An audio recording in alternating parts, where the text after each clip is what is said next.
Is there an incompatibility between entrepreneurship and business leadership and being satisfied?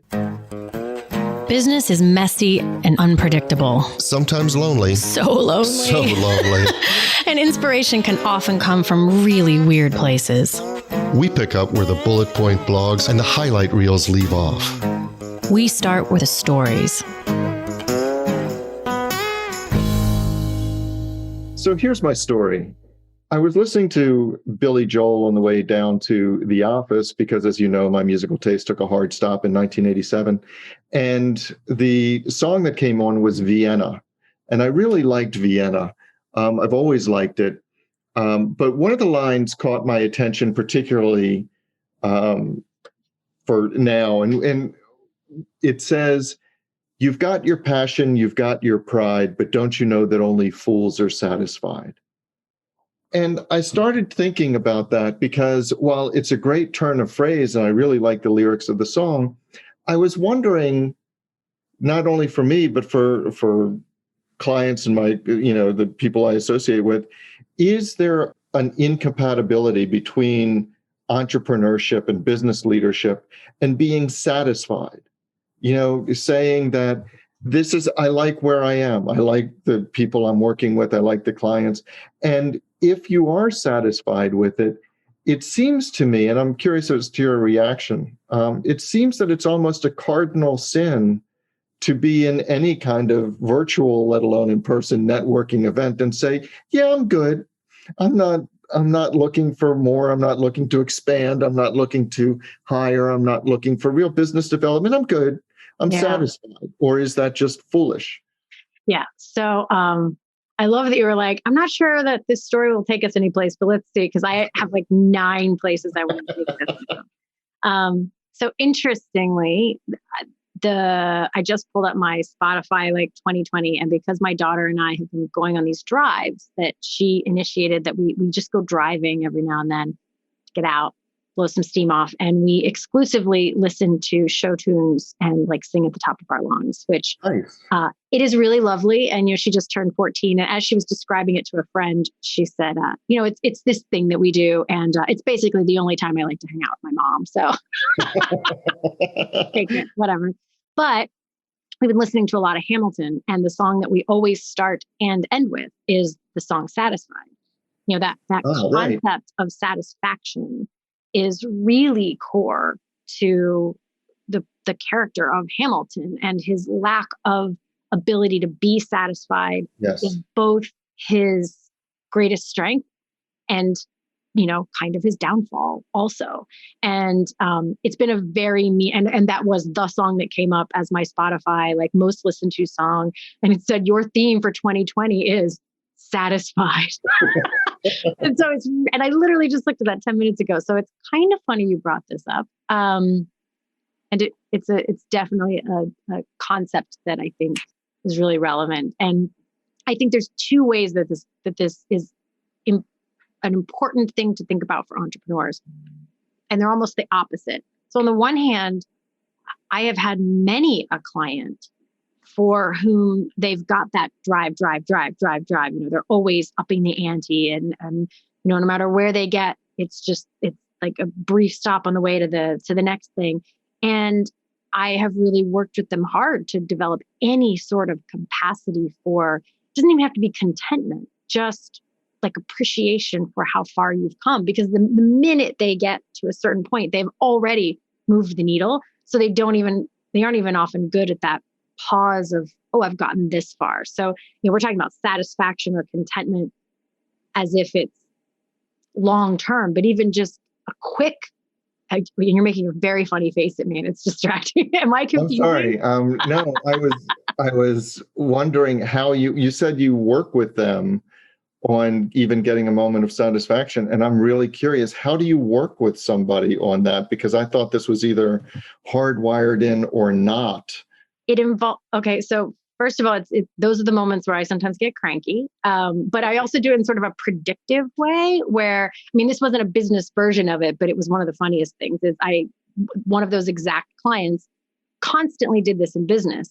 but there was a much simpler version of it because business is so complicated and there's so many variables. It can be harder to argue about a particular thing because there's all these like, well, we had to do this and that because shareholders and blah, blah, blah. And you're like, yeah, but there's this thing happening. So sometimes a personal example is a purer way to point out a pattern. And that was that he wanted to lose weight. And he had set this goal of like 218. And then that was a lot. That was a lot to lose. I think he was like 260 when he started. And I kept saying to him, so help me God, if you get down toward 218 and you move it, we are going to have a conversation because I knew it was coming. I knew it was. And he actually lied to me about his weight for like a couple of weeks because I was like, wait, aren't you past 2? He's like, well, I'm at 215 right now, but I just want to lose like 4 more. And I'm like, oh, so now we're aiming for 211. I was like, and it's just, and there was a perfect moment to have some conversations about, because I'm not even trying to necessarily change them. It's just, I think the conversation about what is the cost of that? Like, what do you get cheated out of if you can't?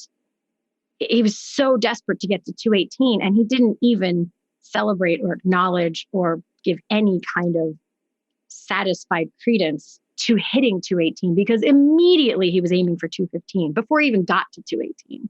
So but there's a difference, isn't there, between marking the moment. Had he marked it as an accomplishment, recognized the accomplishment that it was, whether it's a personal goal like hitting 218 or whether it's a business goal of whatever revenues are. But there's a difference between acknowledging that and then just saying, I'm good. Now I'm going to switch. Let's stick with diet. I'm going to switch from weight loss to maintenance. Right. So I think one version of an unhealthy relationship with satisfaction is just not even being able to notice the points as you get there, and decide. Like if he had decided this isn't quite right for me, I really want to lose a few more pounds. I'm not against that. Like that's fine. But it was more this pattern of like, I knew he wasn't going to stop at 218. Like, I just knew that the minute he got there, even before he got there, he would already have moved the needle because he did it with everything. And that meant as hard as he worked, there was never a moment where he felt satisfied or content. He was only able to experience the lack of where he had not yet gotten in business or in anything in life. And that's a concerning pattern because I think something's lost there. So that's one version of it. I do think there's some real sort of like, whose rules are you playing by if you aren't able to decide this is enough in different ways, like, which is your original example of saying like, oh no, I don't really want any more clients. I'm not really looking to scale. I'm not looking to grow. I don't necessarily want to do this. I like it this size. And I definitely, but you also, I don't see many successful entrepreneurs who come at life with an overabundance of satisfied contentment. Like you have to have this itch to like change a thing or move a thing or grow a thing or something. I don't know. Yeah. But, I mean, I think that's true. And that's why I was asking originally whether you thought it was whether the two concepts were incompatible, satisfaction and entrepreneurship. There's one thing that I want to ask about that with regard to employees and recruitment and all the rest. But I did want to highlight two things that you said. I wrote them down because I really didn't want them to go by just quickly. One is you mentioned a relationship with satisfaction. And I really like that turn of phrase because I think it signals more than just the state of being satisfied, but it signals the acceptance of that state of being and how you build that into your life. And the other thing that you mentioned was the question, well, if you're not satisfied, well, whose rules are you playing by?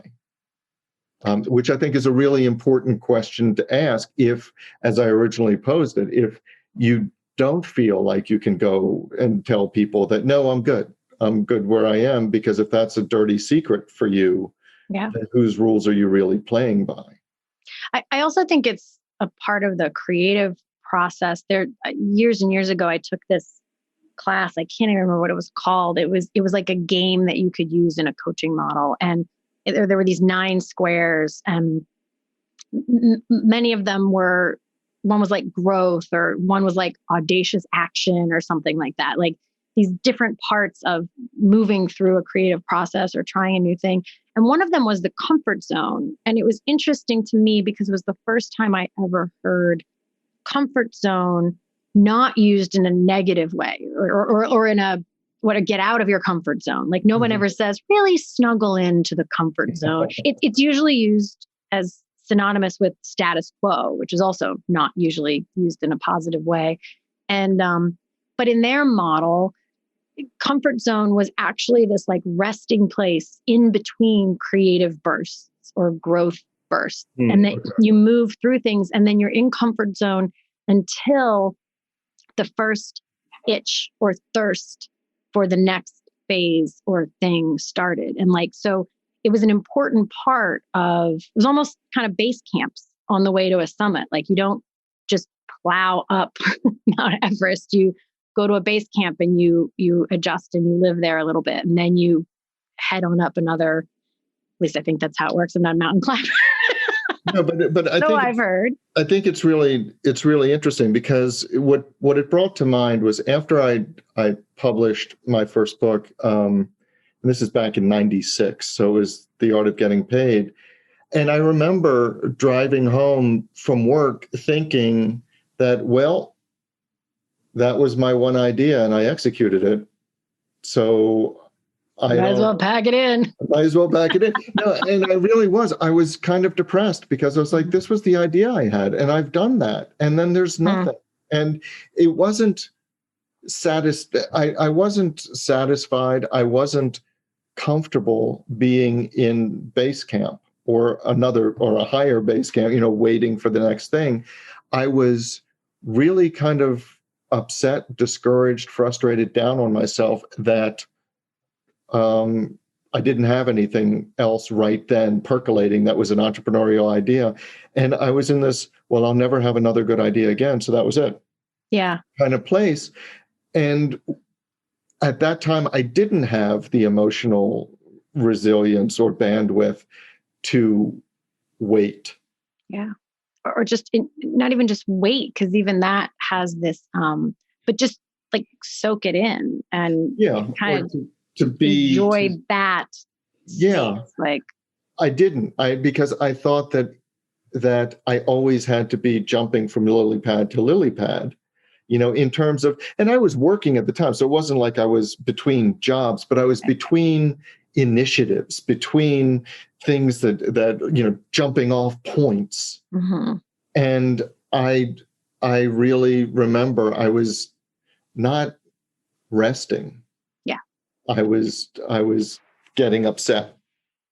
I in answer to your original question, I don't know that there's like an answer to this, but I do, in my experience, think that by design or just by overlap of what it takes and who's drawn to it, kind of, I do think most entrepreneurs have a at least partially unhealthy relationship with their ability to be satisfied or content.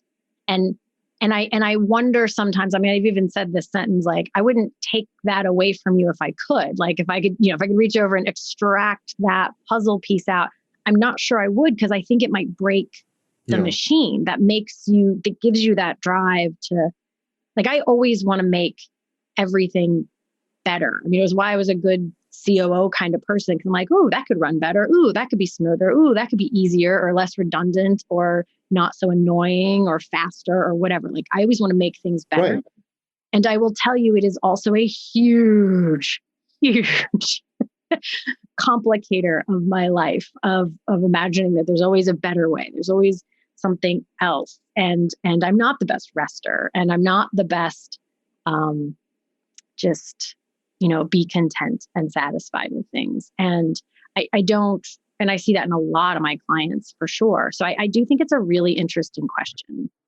So, but how do you, going back to your 218 client, what are the steps? If I take your point that if you could, you wouldn't extract the impatience or the desire to move the needle from his or her DNA, right? You just wouldn't do that. Mm-hmm. But how do you cultivate a relationship with satisfaction? And I guess the first question is, do you think it's even important to do that?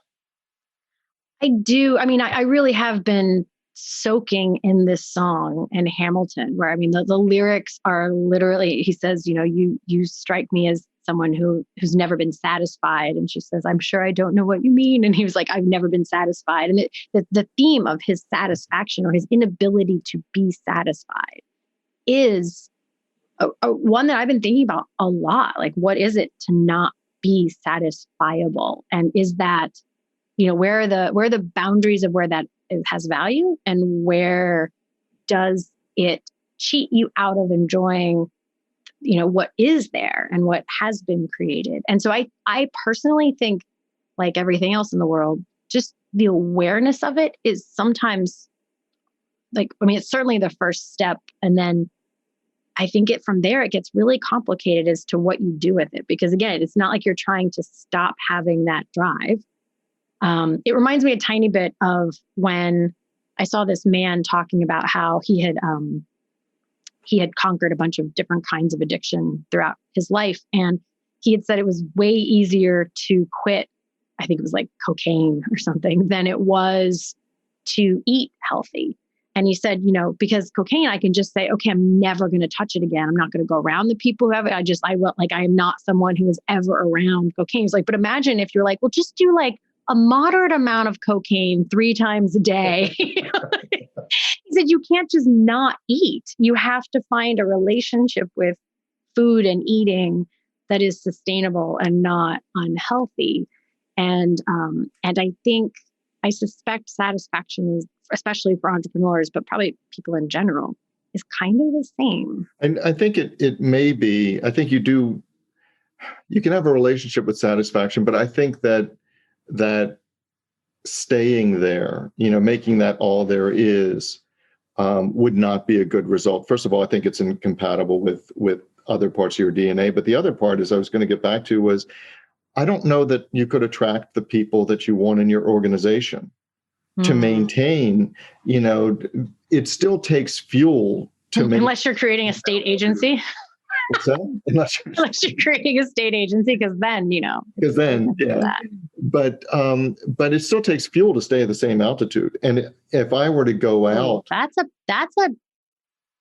pretty profound statement you just made. It still takes fuel to stay at the same altitude. Well, it does. But I don't think that I could go out and get somebody who would provide that fuel by saying, hey, what you see here, this is all there's going to be. This is all I want. So I want you on board to maintain this, but I'm happy with where things are. Mm-hmm. Well, I mean, I do think I do think there is a version of that works if in the right way. Like I'm thinking of like a really amazing restaurant, like when Christy and I went to Italy, there was this place in Venice that we walked as fast as humans can walk to get to and have this like amazing lunch. And it was this tiny little place with 4 tables.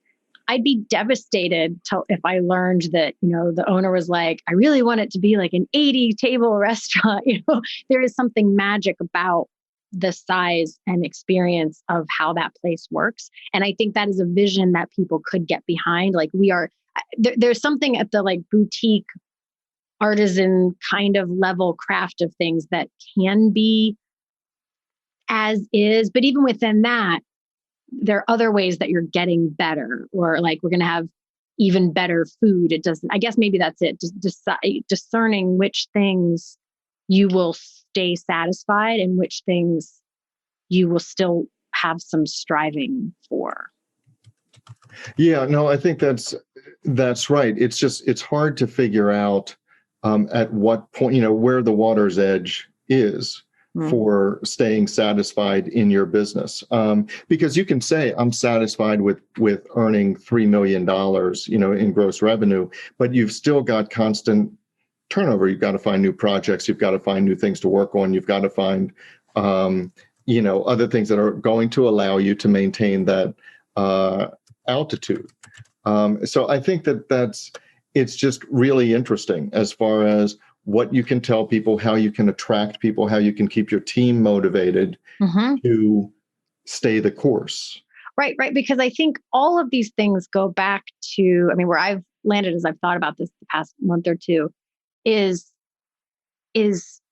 finding like the right kind of satisfaction. In my own, it's interesting. In my own weight, health, fitness things, I had a similar kind of experience where I wanted, when I did the Strong Woman competition the second time I did it in 2017, I really wanted to get into the lightweight category because of where I was based, the previous year I competed at the low end of the weight class that I was in, which is a terrible place to be in a strength competition, because the weights it's more weights and you're competing with people who are much larger than you and just inherently by mass, they can lift more. So it's really better to be at the top of a weight class than the bottom of the weight class.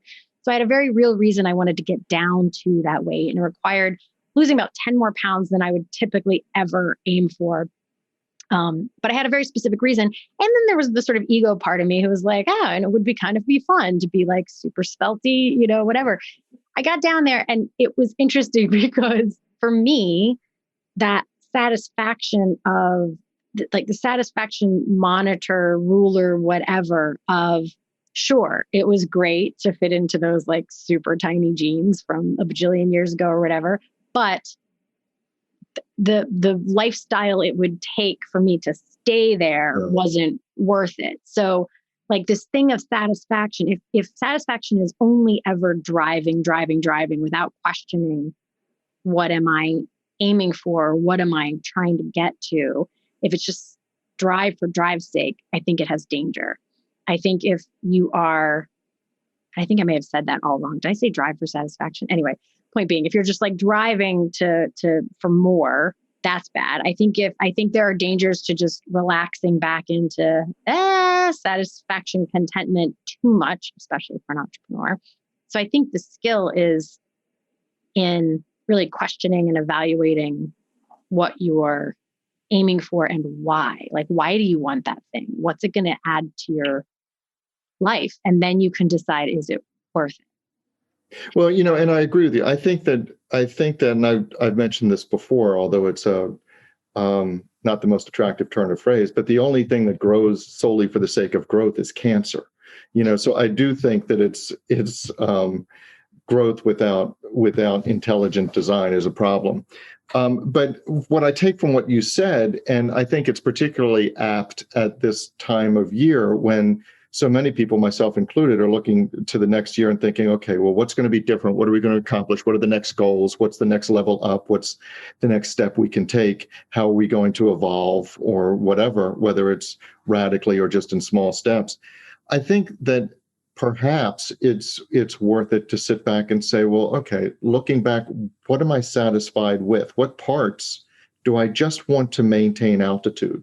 Because I think that's a valuable part that I and I think a lot of entrepreneurs often miss. And I would add to that, right now, like right now, I'm going to hold tight on that piece while I maybe work on this thing, because that's the other blur that I think sometimes happens is when you're looking at all the variables at once instead of sort of separating them and saying, I'm good with that part. And I'm good with that part.